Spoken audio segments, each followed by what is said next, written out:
पर्चा बनाए हैं, पुनः एक बार देख लो। कौन सा नंबर? 1। अब 2। अभी तक हम जिनको बुला रहे हैं वो हमारे हो सकते हैं, हम उनको माइंड को पढ़ सकते हैं, उनके माइंड को पढ़ सकते हैं कि ये हमारे हैं, या उनसे पहले मिल भी सकते हैं, फिर यहाँ पर चमत्कार प्रस्तुत कर सकते हैं। ऐसा भी हो सकता है, लेकिन ऐसा होता नहीं है। हमने पर्चा बनाए 3, आप व्यक्ति उठाओगे 3, आप ही व्यक्ति भेजोगे और आप ही ये बताओगे कि उस व्यक्ति को कौन सा नंबर पर्चा खोलना है, 3 नंबर का या 2 नंबर का। आप वही बोलोगे पर्चे पर भी और व्यक्ति भी वही उठाओगे जिसके लिए हमने लिख रखा है।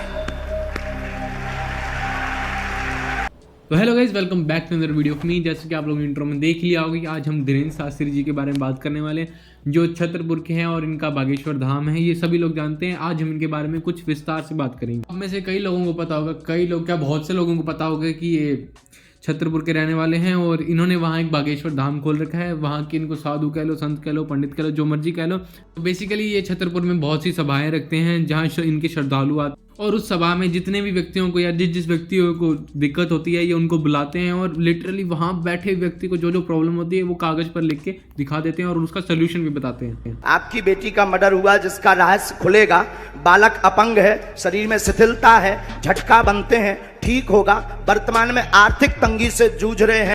और जो दिक्कत उन्हें होती है ना, जिनके पास आते हैं, जिनको ये बुलाते हैं, जिनको इनको लगता है कि जिसको दिक्कत होगी उनको बुला लेते हैं और फिर वो कागज पे बेसिकली कागज पे वो दिक्कत लिख देते हैं और उसका इलाज बताते हैं। और ना ही ये उस चीज़ के बदले में कोई दक्षिणा लेते हैं। इनके जो सभाएं होती है वहाँ कहीं भी दान पेटी वगैरह कुछ भी नहीं रखा होता। बाद में अगर कोई श्रद्धा में देना चाहे तो ही ये लेते हैं, वरना वहाँ भी बहुत बार मना कर देते हैं। अपने लिए मांगते नहीं, दक्षिणा लेते नहीं है, आय शुल्क लेते नहीं। इतनी भीड़ जो लाखों करोड़ों लोगों की आती है, ये पैसा लेके आते हैं, चढ़ाते हैं, आप नहीं लेते हैं? कभी नहीं, चढ़ोतरी होती ही नहीं हमारे यहाँ। कोई दान पेटी कथा में आप बता दीजिए दान पेटी हो, लेकिन भावना है। किसी का काम सफल हो जाता वो आके कहता गुरुजी कुछ सेवा। तो बेसिकली मैं बता दूं, जितने भी लोग इनकी सभा में आते हैं वो पैसे दे के बुलाए होते हैं, ना कुछ डरा धमका के बुलाए होते हैं।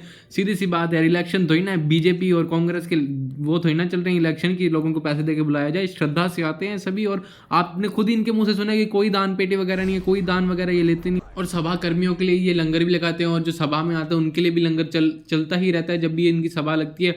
और ये गरीब बेटियों की शादी भी करवाते हैं।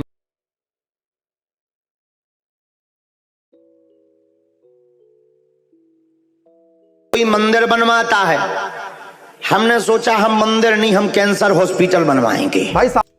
भाई देखो, शास्त्री जी साफ कह रहे हैं कि वो नहीं चाहते उनके लिए कोई मंदिर बनवाए, वो नहीं चाहते कि कोई मंदिर जैसी ऐसी चीज़ बनाए। वो कहते हैं कैंसर हॉस्पिटल खोलेंगे। मालूम है मेरे को कि नहीं खोले हैं, पर सोचो ना, जिस व्यक्ति इतनी बढ़िया मेंटालिटी दे रहे हैं कि सिर्फ भक्ति जरूरी नहीं है, ह्यूमैनिटी भी कोई चीज़ होती है। मानता हूँ अभी खोला नहीं है, पर जिस हिसाब से चल रहे हैं उस हिसाब से खोल भी देंगे।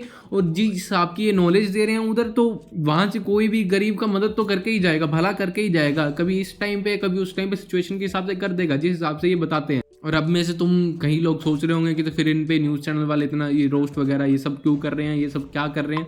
तो बेसिकली इनके नाम से पैसा छपता है, इनके नाम से टीआरपी बढ़ रही है, तो सीधी सी बात है, इसलिए तो ये मेंटलिस्टों को बुला रहे हैं। इसके बारे में जो भी आपको बनना है उसके बारे में आप मन में सोचिए, बस आंखें बंद करके सोचिए कि आप वो कर रहे हैं। अबे जल्दी बोल, कल सुबह पनवेल निकलना। फौजिया, आंखें खोल दीजिए। क्या बनना चाहते हो आप लाइफ? Social activist. मैंने क्या बोला था?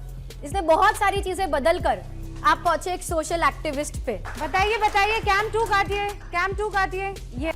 और हाँ, मैंने बहुत भयंकर रिसर्च करके मैंने देखा है कि ये स्लेटें भी डिजिटल आती हैं। माना कि ये मतलब सही लिख रहे होंगे, सही जवाब दे रहे होंगे, पर जब शास्त्री जी पे सवाल उठ रहा है तो मैं तो इन पे उठाऊंगा भाई, मैं तो उठाऊंगा। मुझे रोक लो भाई, मैं तो उठाऊंगा। देखो मेरा तो काम ही है उठाना लोगों के पास कोई मशीन नहीं है, ना हम कोई मन पढ़ने वाले माइंड रीडर हैं। हम तो अपने इष्ट के सेवक हैं और अपने शास्त्रों के सच्चे साधक हैं। उनके आधार पर जो हमें गुरुजी ने प्रेरणा दी, जो हमें इष्ट प्रेरणा देते हैं, हम वो लिख देते हैं। सच निकले या झूठ, वो व्यक्ति की श्रद्धा और बालाजी की कृपा। न आप कुछ हो न हम कुछ।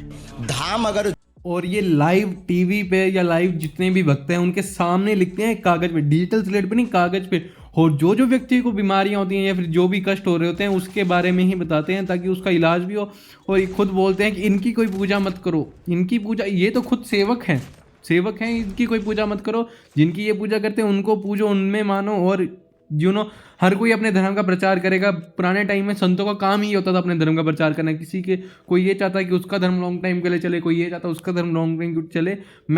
वैसे तो मैं भी हिंदू हूँ, देखो हिंदू भाई भाई, पर ऐसा नहीं है। जो सच है वो तो सामने लाना ही पड़ता है।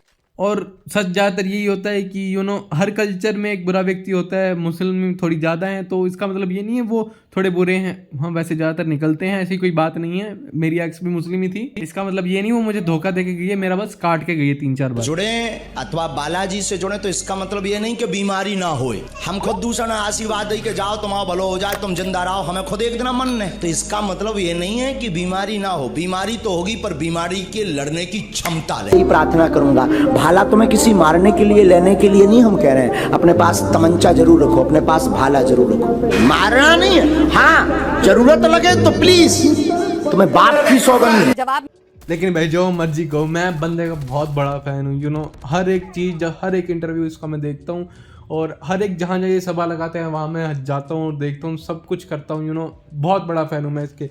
धर्म वगैरह तो मेरा वैसे ही हिंदू है, पर बंदे के बोलचाल से ही मैं इसका बहुत बड़ा फैन हूँ। इसका एटीट्यूड है ना बहुत बढ़िया। आपका जवाब मैं सुन रही थी, आपका इंटरव्यू था कि अगर कोई हम पे बंदूक उठाए तो उस पे बंदूक तान दो।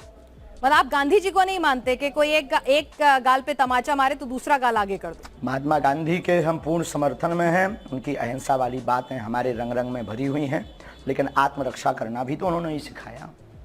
अब जब मर जाएंगे तो फिर कौन आत्मरक्षा करना सिखाए।